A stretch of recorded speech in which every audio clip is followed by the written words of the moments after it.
Okay, here we are with another camera comparison, this time with the Galaxy A35 and the Galaxy A54. The A35 released this year and the A34 released last year. Just bear in mind that these two phones have the exact same chipset, the Exynos 1380. And watch the full video and stick around because I got some comments to make, more like a rant, because this is ridiculous. So this one is a 4K 30 frames per second front facing camera, Galaxy A35 and Galaxy A54, a 4K 30 frames per second. And let me keep panning around one more time with the sun almost behind me. Looking about the same on both of them for what I can see, but you can let me know. So once again, Galaxy A35 and Galaxy A54, 4K 30 frames per second, front facing camera. Let me keep moving a little bit more so you can check the stabilization. And yeah, we are going to start this comparison now.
Okay, let's now do the 1080p 30 frames per second. Galaxy A35 and Galaxy A54. We're not going to do the 1080p 60 frames per second because you cannot record that 1080p 60 frames per second with the Galaxy A35. I don't understand why. Once again, watch the full video, stick around and hear me out because I got some things to say at the end of the video. So this one is once again 1080p 30 frames per second. Galaxy A35 and Galaxy A54 from last year. And let's see here, it's quite windy, so hopefully it's a good way to also to test the microphones.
Okay, here comes my rant. I already told you that these two phones have the exact chipset, the Exynos 1380. So I don't understand why one phone can do something that the other one cannot. That doesn't make any sense. For instance, these two phones are supposed to have the exact same camera's capabilities, not different. But with the Galaxy A35, the 1080p 60 frames per second video stabilization is good.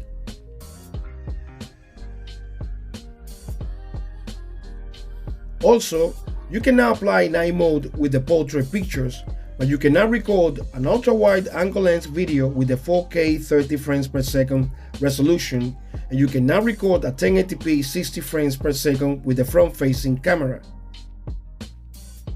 Now, with the Galaxy A54, the video stabilization at 1080p 60 frames per second is very bad, and you don't have night mode for portrait shots.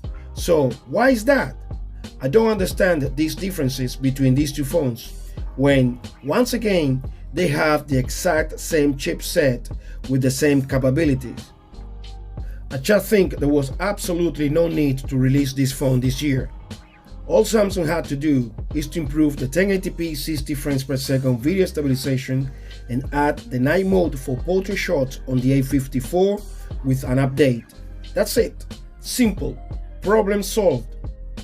Once again, there was no need for this phone to be in the market. It is another phone that Samsung has to support for 4 or 5 years unnecessarily, and I'm not saying it is a bad phone because it is a good mid-range phone, just wasn't necessary, period. Okay, that was my rant. I just needed to get it out of my chest because it is ridiculous. But what do you think? Let me know in the comments below. See you in the next one. Hasta la vista.